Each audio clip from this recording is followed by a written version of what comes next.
I've been thinking about this a bit lately, not just with ponds but with everything. Money, health, business. The more you understand the basics, the harder it is for someone to lead you in the wrong direction. You don't need to be an expert, but having a general understanding of how things work can save you a lot of frustration and a lot of money. And ponds are no different. The problem is, a lot of pond advice skips over the basics. There's a lot of focus on how nice everything looks, and I get it. Beautiful ponds sell more ponds. We see big koi, perfect waterfalls and streams, and crystal clear swim ponds. But not so much on how these systems are actually filtered and how they're maintained. And what that can do is set some pretty unrealistic expectations, or make it feel like you need to spend a fortune to get similar results. Now's probably a good time to introduce myself. I'm Kev, and my aim is to help people build and maintain their ponds without spending a fortune. If that sounds like something that interests you, you might like to subscribe and visit my website, Ozponds.com. I get messages from people who've spent a lot of money on a pond, and they're just not getting the results they were expecting. And most of the time, it's not anyone trying to do the wrong thing. It usually comes down to a lack of understanding somewhere along the way. Either the customer hasn't really understood how the pond works, or the contractor hasn't explained the whole system properly. I had one recently. The pond was brown, there was lots of foam, and the owner was pretty frustrated. From what they told me, it sounded like there wasn't enough filtration, but at the same time they were feeding the fish quite heavily. So you've got more waste going in, and the system can't actually handle it. And if both sides had a bit more understanding, the outcome would have probably been very different. And this is where understanding the basics really matter, because ponds are actually pretty simple. The fundamentals that exist today have been around for thousands of years.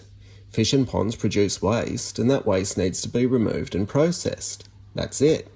The more fish you have, the more waste. The more you feed, the more waste. The more waste you create, the more filtration you need, or the more maintenance you need to do. So the basics haven't changed. The bacteria that were doing this thousands of years ago are still doing it today.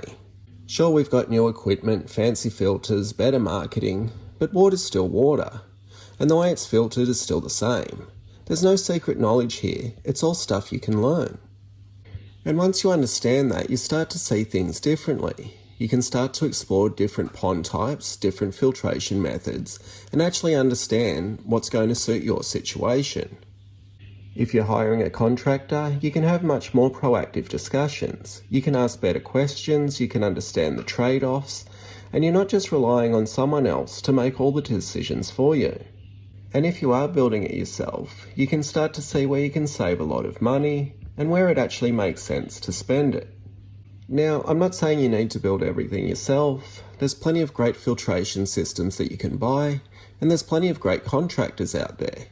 Not everyone's able to build their own pond, and that's completely fine. But I think if you are watching this, you have the ability to educate yourself, at least enough to understand what you want and how that might be achieved.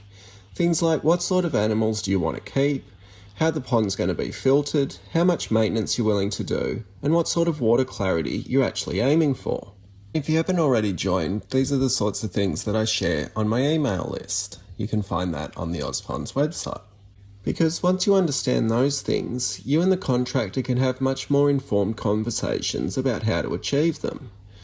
And there are definitely contractors out there working with proven systems, and you're paying them for their experience, their efficiency, and in many cases, their artistic ability.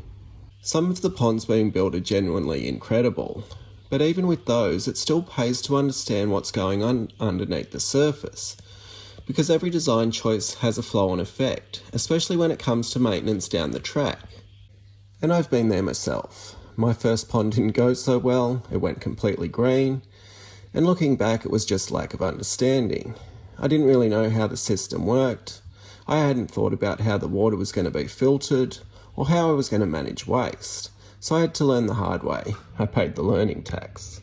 But now I do things very differently. Before I build any pond, I already know how it's going to be filtered, how it's going to be maintained, and what I'm trying to achieve from it. And once you've got that clarity, everything else becomes a lot simpler. So whether it's ponds, money, health, or anything else, having a basic understanding of how things works just puts you in a much better position. You don't need to know everything, but knowing enough to ask the right questions and understand the answers makes a huge difference. And ponds are no different.